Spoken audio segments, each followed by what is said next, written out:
तुम अभी तक यही हो? मैंने तुम्हें मार्केट से कैंडल लाने को कहा था ना। लेकिन मेरे पास उससे बेटर ऑल्टरनेटिव है, पावर कट से डील करने का। ये पेपर? अरे पेपर से अंधेरा दूर नहीं होता बेटा। अंधेरा दूर करने के लिए पेपर नहीं, कैंडल जलानी पड़ती है, कैंडल। अंकल, ये कोई ऑर्डिनरी पेपर नहीं है। अच्छा, तो क्या है स्पेशल इसके बारे में? ये ओहो, तुम स्केच बना रहे हो? अच्छा, देखो बेटा, तुम्हें स्केच आर्टिस्ट बनना है तो बनो, आई डोंट माइंड, लेकिन मेरे काम पे कोई इफेक्ट नहीं होना चाहिए। वेल, आपके काम पे इफेक्ट तो होगा, but in a good way. तुम इसे गुड वे कहते हो? अरे तुम्हारे स्केच से ज्यादा कीमती तो मेरा पेपर है। Not after you find out कि ये पेपर ही इतना एक्स्ट्राऑर्डिनरी है। Extra ordinary? जहां तक मेरा ख्याल है ये एक्स्ट्राऑर्डिनरी नहीं, ये एक्स्ट्रा ही ऑर्डिनरी है, यानी कि ऑर्डिनरी से भी ज्यादा एक्स्ट्रा। लगता है आप इसकी अहमियत ऐसे नहीं समझेंगे। वेट,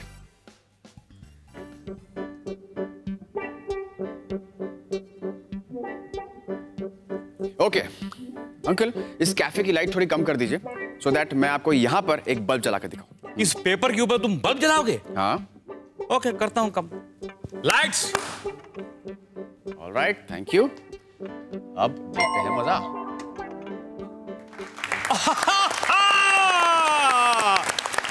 क्यों, लगा शौक? शौक लगा भी और शौक चढ़ भी गया। अब तो मेरा दिल कर रहा है कि इस पेपर के जेरोक्स बनाऊं और सीलिंग पे, दीवारों पे चिपका दूं, ताकि जब भी पावर ब्रेकडाउन हो तो मेरा ब्रेन कैफे अपने आप जगमगा उठे।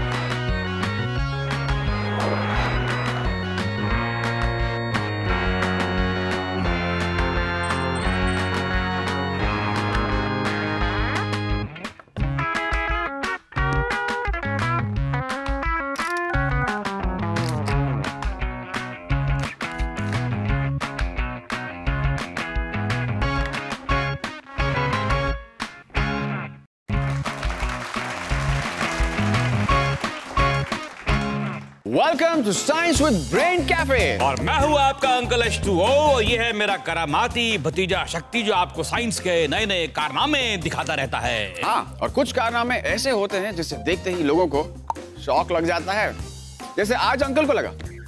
ऐसे कई और कारनामे हैं मेरे पास अंकल और आपको दिखाने के लिए, और उन सब में एक कॉमन फैक्टर होगा। आज की थीम इलेक्ट्रिसिटी एंड सर्किट्स। देखो बेटा, इलेक्ट्रिसिटी और सर्किट की थोड़ी बहुत समझ तो मुझे भी है, लेकिन एक बात मेरी समझ में नहीं आई कि तुम्हारे इस पेपर के ऊपर ये वाला बल्ब कैसे जल पड़ा। मैं तो बस थोड़ी सी साइंस यूज की और थोड़ी सी कॉमन सेंस, और कुछ नहीं। क्या हुआ, यकीन नहीं हो रहा क्या? नो। ठीक है, लेट मी एक्सप्लेन।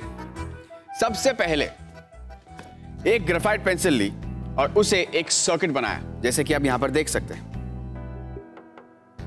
फिर उन्हें बैटरीज और एलईडी से कनेक्ट किया। ये देखिए, एलईडी यहां पर है, but you can see that there are no wires attached between the to.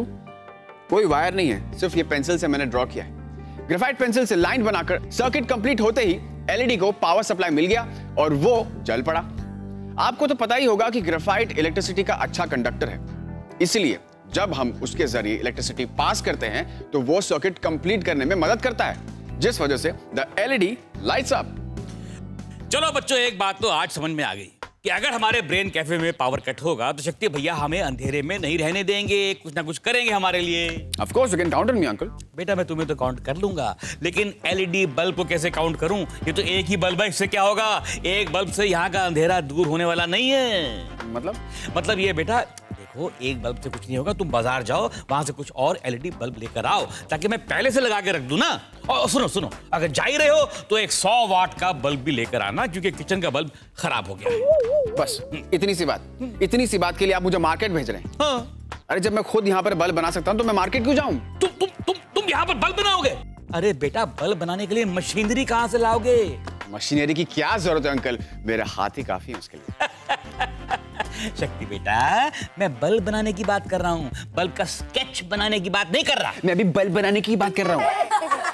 ये बात है तो बच्चों, हम लोग देखें, फिर देखें। बल्ब बनाने के लिए हमें चाहिए लेड, जिस पेंसिल लेड, जैसे कि आप देख सकते हैं यहाँ पे। ये देखिए, ओके, कुछ बैटरीज और एक लालटेन और क्रोकोडाइल क्लिप्स जो इसके अंदर हमने अटैच किए हुए हैं। और इन क्रोकोडाइल क्लिप्स के अंदर हमने एक लेड अटैच किया हुआ है और वो दोनों को ज्वाइन कर रहा है और उसके वायर्स को हमने यहां पर इस तरीके से लूज छोड़ा हुआ है। सो हमारे पास यहां पर बहुत सारी बैटरीज है। अब हम इसका कनेक्शन जोड़ेंगे और फिर देखते हैं क्या होता है। ये यहां पर एक कनेक्शन जोड़ते हैं और अब अंकल का बल्ब यार,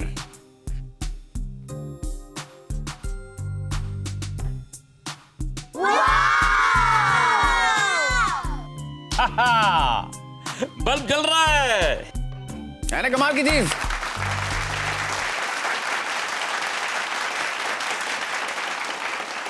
सर्किट कंप्लीट करने के लिए क्रोकोडाइल क्लिप्स को बैटरी के कांटेक्ट में लाना है, फिर इस अपैरेटस के थ्रू इलेक्ट्रिसिटी पेंसिल लेड तक पहुंच जाती है और वो ग्लो करने लग जाता है। Now let me also tell you this कि मैंने ये बल्ब सिर्फ डेमोन्स्ट्रेशन के लिए बनाया है, घर या ऑफिस यूज के लिए नहीं। वहां ये इम्प्रैक्टिकल और बॉदरसम हो जाएगा सिंस इससे स्मोक रिलीज होता है और ग्रेफाइट जल्दी बर्न आउट भी कर जाता है। इसलिए घर, ऑफिस या स्कूल के लिए मैं मार्केट में मिलने वाले बल्ब ही रिकमेंड करूंगा। ओहो, मतलब मैं तो फ्लॉप हो गया। मुझे लगा था कि अब मैं बाजार से बल्ब कभी नहीं खरीदूंगा, मेरे पैसे बचेंगे। अब क्या ढूंढ रहे हो? दो क्या दूं? दो नहीं, मेरा क्ले डो यहीं पे तो रखा था। क्ले का डो, वो तो ये पड़ा हुआ है। अरे बच्चों देखो, शिट्टे भैया इतना बड़ा हो गया है, अब तक ये क्ले डो से खेलता है। अरे मैं इसे यहाँ पर खेलने के लिए नहीं लेकर आया था, तो बल्कि इसे एक सुपर कूल कारनामा दिखाने के लिए लेकर आया था। कारनामा और क्ले से? अच्छा भाई, ये लो दिखाओ। ऑलराइट, सो ये है हमारे पास कंडक्टिंग क्ले। इस कंडक्टिंग क्ले के बहुत सारे फायदे हैं। सो हमारे पास यहाँ पर है कुछ बैटरीज, यहाँ पर एलईडी लाइट और ये है बजर। सो अब हम इन क्ले डोज को लेंगे और यहाँ पे इस तरीके से एक पेटिस बना के रख देंगे, या जो भी शेप में आपको बनाना हो। अब बैटरी से एलईडी का कनेक्शन यहां पर जोड़ेंगे और गाइस बी रेडी, अब सर्किट कंप्लीट होने वाला है। Now watch the fun. Oh wow, bulb on हो गया। ओके, एक और फन दिखाता हूं। अब इस क्ले का शेप थोड़ा हम चेंज करेंगे। ये बन गया हमारा हॉट डॉग। अब इसे यहां पर हम प्लेस करते हैं और इसके कनेक्शन को जोड़ते हैं। ये लाइट चल गई।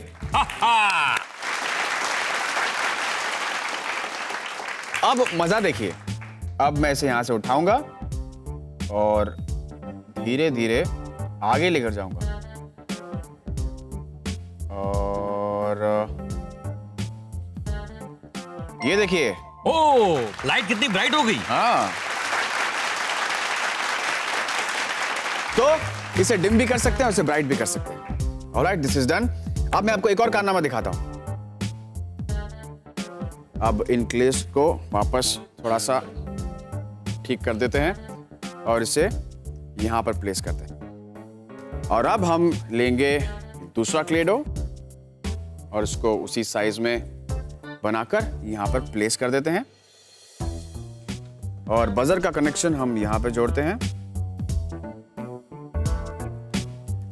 और बैटरी का कनेक्शन यहां पे, और ये हमारा सर्किट कंप्लीट हो गया। ओह, बजर बजने लगा। अब मैं आपको एक और मजा दिखाता हूं। अब ये देखिए, ये कनेक्शन यहां पे जुड़ा हुआ है। इस क्ले को मैं स्ट्रेच करता हूं तो देखिए क्या होगा।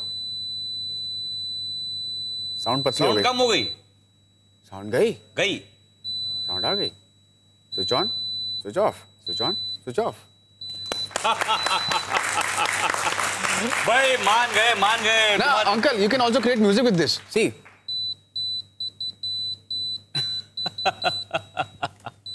so basically this is a good conductor of electricity। भाई वाह, शक्ति भैया का ये क्ले डो बहुत इंफॉर्मेटिव भी था और बहुत एंटरटेनिंग भी।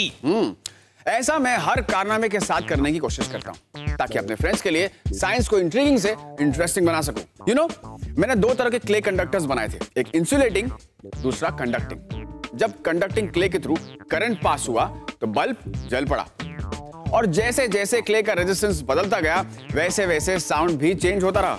रेजिस्टेंस लो हुआ तो साउंड का पिच भी लो हो गया, और हाई रेजिस्टेंस पे पिच भी हाई हो गया।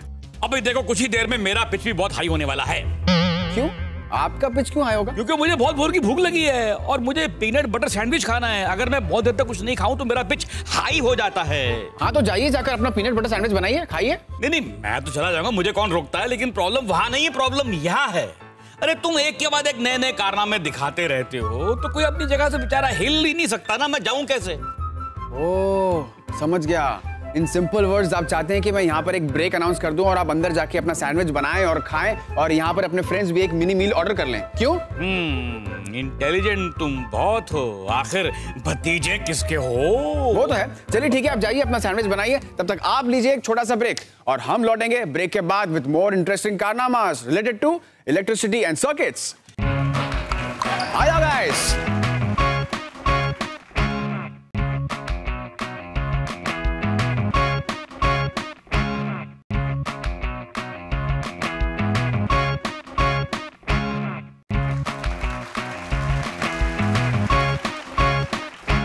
Welcome back to brain cafe. Electricity और सर्किट से रिलेटेड कुछ सिंपल कारनामे तो आपने देख ही लिए, अब बारी है कुछ बड़ा करने की। सिर्फ बड़ा नहीं बेटा, कोई ऐसा मजेदार इलेक्ट्रीफाइंग कारनामा दिखाओ जिसे देखकर हमें हेयर रेजिंग एक्सपीरियंस हो। समझे ना मैं क्या बोल रहा हूँ? Hair raising? इनफैक्ट जो मेरा अगला कारनामा है वो भी हेयर रेजिंग कारनामा ही है। सच? मोच। यहाँ एक मेटल स्फीयर है, ये स्टैटिक इलेक्ट्रिसिटी जनरेट करता है और इससे टच करते ही एक हेयर रेजिंग एक्सपीरियंस मिलता है। सी, इसे बनाने के लिए जरूरत पड़ती है एक मोटर की, 2 रोलर्स की, एक बेल्ट, 2 ब्रश असेंबलीज जो कि यहां पे लगे हुए हैं, और एक आउटपुट टर्मिनल की जो यूजुअली एल्यूमिनियम का बना होता है। अरे वो तो ठीक है, पर इसे कहते क्या है? इसे कहते हैं वैन डी ग्राफ जनरेटर। ओह, आइए अब हम इसे स्टार्ट करते हैं। इस डॉल को पहले यहां पर रख देते हैं। So guys, are you all ready to see a hair raising experience? Yes! Okay then, here we go. 1, 2, 3 and go.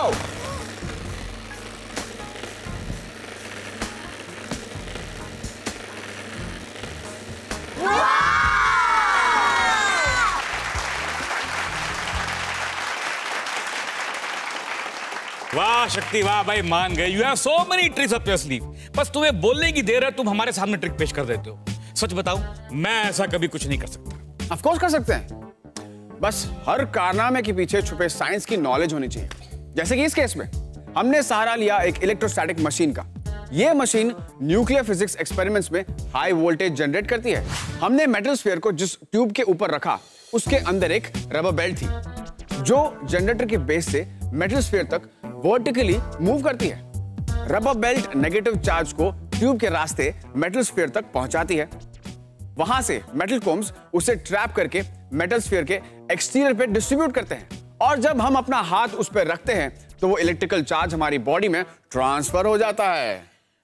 लेकिन एक बात बताओ, तुमने डॉल को छुआ तो तुम्हें करंट क्यों नहीं लगा? इसकी करंट की स्ट्रेंथ बहुत कम है, इसलिए हमें शॉक नहीं लगता। इन अदर वर्ड्स, हम इलेक्ट्रिक्यूट नहीं होते। करेक्ट, इलेक्ट्रिक्यूट नहीं होते, लेकिन इस मशीन के कांटेक्ट में जो भी आता है इलेक्ट्रिक्यूट नहीं होता, लेकिन बड़ा क्यूट हो जाता है, उसके बाल ऐसे हो जाते हैं। इसके अलावा न्यूक्लियर फिजिक्स एक्सपेरिमेंट्स में भी इनका इस्तेमाल होता है, प्रोटॉन्स को एक्सेलरेट करने के लिए। लेकिन तुम्हें एक्सेलरेट करने के लिए ना प्रोटॉन्स की जरूरत है ना प्रोटीन्स की। एक बात कहूं भाई, ये मशीन दिखा के तुमने मेरी तो बोलती बंद कर दी। और फिर भी बोले जा रहे हैं। अरे मेरा बोलने का मतलब है मेरी स्पीड जरा कम हो गई है बोलने की, वरना मेरे मुंह से हमेशा लाइटनिंग की स्पीड से वर्ड निकलते रहते हैं। अच्छा, इसका मतलब उस वक्त तो आपका बॉडी टेम्परेचर 20,000 डिग्री सेल्सियस तक पहुंच जाता होगा। Body temperature 20,000 degree Celsius? ऐसा हो सकता है क्या? आपके केस में तो पता नहीं, लेकिन लाइटनिंग के केस में ये तो पॉसिबल है, क्योंकि लाइटनिंग का एवरेज टेम्परेचर 20,000 डिग्री सेल्सियस होता है। अच्छा वो तुमने बता दिया, अब मैं लाइटनिंग से रिलेटेड किसी चीज को इमेजिन नहीं करूंगा भाई, कहीं वो मेरी इमेजिनेशन को ही ना जला दे। डोंट वरी अंकल, लाइटिंग में इमेजिनेशन को बर्न करने की क्षमता नहीं है। ऑन द कॉन्ट्ररी, वो तो इमेजिनेशन को इग्नाइट करती है ताकि हम नए नए कारनामे कर सकें, नई चीजें इन्वेंट कर सकें। भाई ये सब इलेक्ट्रीफाइंग बातें सुनकर मुझे गर्मी लग रही है, पसीना आ रहा है, मुझे बहुत जोर से प्यास भी लगी है। ये क्या कर रहे हैं आप? पानी पी रहा हूँ। हाँ, पीजिए पीजिए। वैसे मैं आपको बता दूं, since you are busy drinking water, कि मैं पानी से इलेक्ट्रिक करंट को मैनिपुलेट कर सकता हूँ। पानी से इलेक्ट्रिक करंट को मैनिपुलेट कर सकते हो? यस। हो ही नहीं सकता।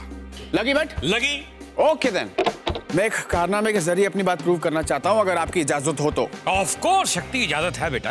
ऑलराइट, इस कारनामे को सक्सेसफुली एग्जीक्यूट करने के लिए सबसे पहले मैंने एक स्पीकर को एक प्लंजर के साथ अटैच किया। ये स्पीकर और ये है एक प्लंजर। इसके बाद मैंने इसे एक वाटर टैंक के ऊपर प्लेस कर दिया, ऐसे। जैसे कि आप देख सकते हैं, टैंक के दूसरी ओर एक सर्किट है जिसका एक हिस्सा पानी में है, दूसरा हिस्सा पानी के ऊपर। इस सर्किट को मैंने इस बोर्ड के साथ कनेक्ट किया है जिसमें ये बल्ब्स कनेक्टेड है। अब मैं इस स्पीकर को ऑन करूंगा, फिर हम सब इसका इफेक्ट देखेंगे। ऑलराइट?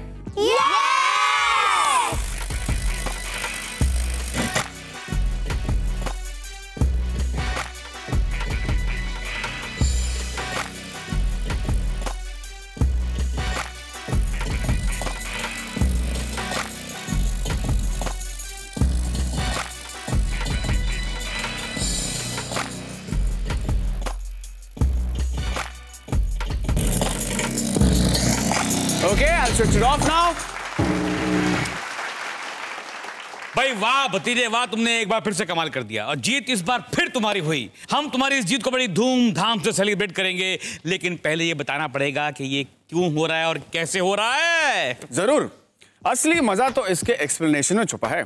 साउंड को स्विच ऑन करते ही स्पीकर से क्रिएट हुए वाइब्रेशन प्लंजर को पानी के अंदर पुश कर देता है। जैसे ही ये प्लंजर पानी को हिट करता है, रिपल्स और स्मॉल वेव्स क्रिएट होते हैं। ये वेव टैंक के दूसरे हिस्से तक ट्रैवल करती है और इसका क्रेस्ट टैंक के ऊपर मौजूद सर्किट को टच करता है। इससे सर्किट कंप्लीट होता है और बल्ब्स जल उठते हैं। वो तो ठीक है, लेकिन ये बल्ब्स बार-बार ब्राइट और डिम क्यों हो रहे थे? I was coming to that.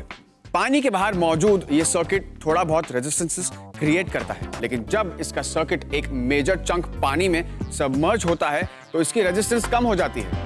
ऐसे में बल्ब की रोशनी बढ़ जाती है। अब मैं समझा, यानी कि बल्ब की ब्राइटनेस जो है वो साउंड की इंटेंसिटी और वेव के साइज पे डिपेंड करती है। एग्जैक्टली। और ये मेरा कारनामा इंस्पायर्ड था Canadian technology artist Matthew develop के एक्सपेरिमेंट से। वाह वाह वाह, कमाल है कमाल है। लाइट हो या लाइटनिंग, वाह, दोनों ही बड़े इंटरेस्टिंग और बड़े इंट्रीगिंग हैं। वो तो है। लाइटनिंग से एक इंटरेस्टिंग फैक्ट याद आया। लाइटनिंग का ताल्लुक सिर्फ थंडरस्टॉर्म और आसमान से नहीं, ये volcanic eruptions, extremely intense forest fires, surface nuclear detonations, heavy snowstorms और लार्ज हरिकेन्स में भी पाए जाते हैं। डिफिकल्ट टू डाइजेस्ट ना, बट इट्स ट्रू। इसलिए मैं आपको थोड़ा सा वक्त देता हूं ताकि आपकी मेमोरी इस फैक्ट को अच्छे से एब्जॉर्ब कर ले। तो हो जाए एक छोटा सा ब्रेक, फॉलोड बाय एक बड़ा सा कारनामा।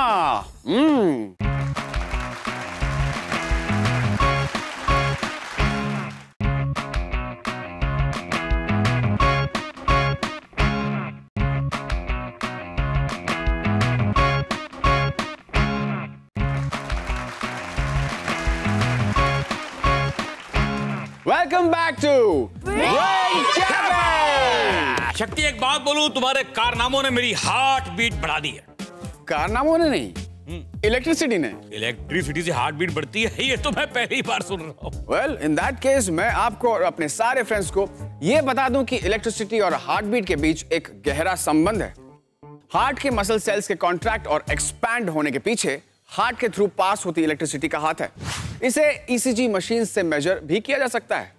हार्ट बीट रेगुलर हो तो स्क्रीन पे रेगुलर स्पाइक्स वाली लाइन दिखती है। ओहो, अच्छा, अब मैं समझा उस लाइन का मतलब। अगर मतलब वो लाइन ऐसे ऐसे ऐसे ऐसे चल रही है तो मतलब हार्ट चल रहा है। Right. अगर लाइन स्ट्रेट है तो मतलब आदमी भी स्ट्रेट हो चुका है। मान गए तुम्हें शक्ति, तुम कभी भी हमें इंप्रेस करने से बाज नहीं आते। Thank you uncle astro.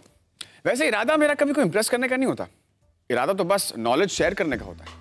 वैसे बात इंप्रेस करने की हो ही रही है तो क्यों ना मैं आप सबको एक ऐसा कारनामा करके दिखाऊं जिसे देखने के बाद उस कारनामे का इंप्रेशन आपके सबके दिलों पे इम्प्रिंट हो जाए परमानेंटली। नेकी और टेल टेल, मेरा मतलब नेकी और पूछ पूछ। Alright then.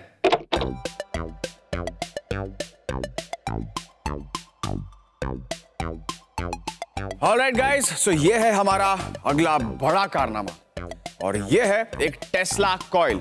मैं आपको बताता हूं कि ये काम कैसे करता है। उससे पहले हमें कैफे की लाइट्स डिम करनी पड़ेंगी। Okay, alright, thank you. अब हम इसे स्टार्ट करेंगे। Now we start it. Okay,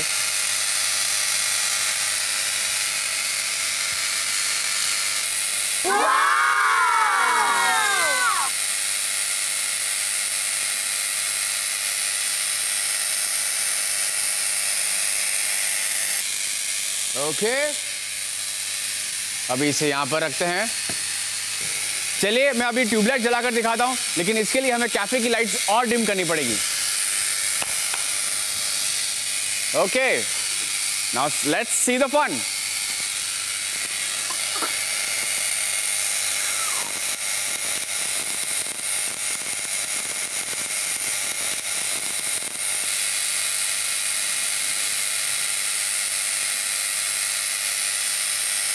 alright, मैं मशीन बंद करता हूं और कैफे की लाइट्स ऑन करते हैं। वाह! Let me tell you something very important about Tesla coil.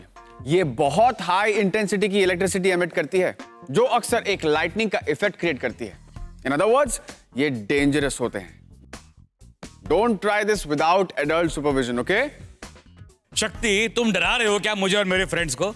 अरे कोई नॉन स्कैरी बात बताओ टेस्ला कॉइल्स के बारे में। ओके, 1891 के आसपास निकोला टेस्ला नाम के एक सर्बियन अमेरिकन इन्वेंटर ने टेस्ला कॉइल बनाया। टेस्ला कॉइल्स उन ट्रांसफार्मर्स में मिलते हैं जहां हाई वोल्टेज की जरूरत होती है। इनकी वाइंडिंग्स लूज होती है ताकि इनके बीच हवा ट्रैप हो सके। टेस्ला कॉइल में जैसे ही वोल्टेज प्राइमरी कॉइल से सेकेंडरी कॉइल में शिफ्ट होता है, वैसे ही सेकेंडरी कॉइल को दोबारा चार्ज किया जाता है। इस दौरान वोल्टेज बहुत ही हाई फ्रीक्वेंसी में जनरेट और ट्रांसफर होता है। इसी वजह से लाइटनिंग के स्पार्क्स क्रिएट होते हैं। अरे लेकिन ये निकोला टेस्ला ने ये कॉइल्स को इतने चक्कर दिए, उसको तो खुद को चक्कर आ गए होंगे। उसे चक्कर नहीं आया, बल्कि आइडिया आया।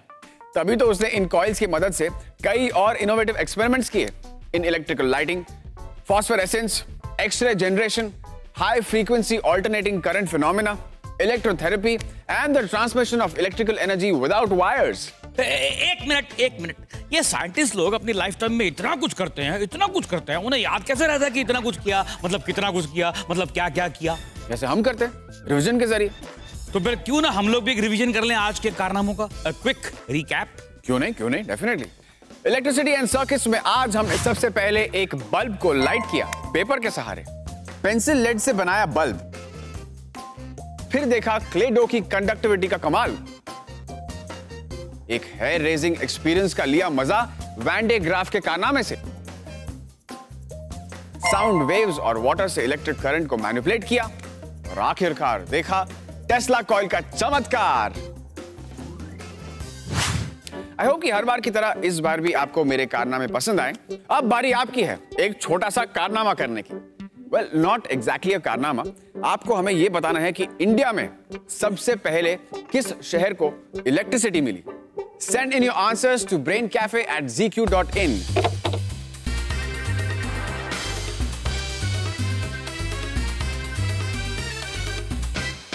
Till we meet again. रहिएगा तैयार to become होनहार, होशियार and जोरदार। Only on Brain Cafe.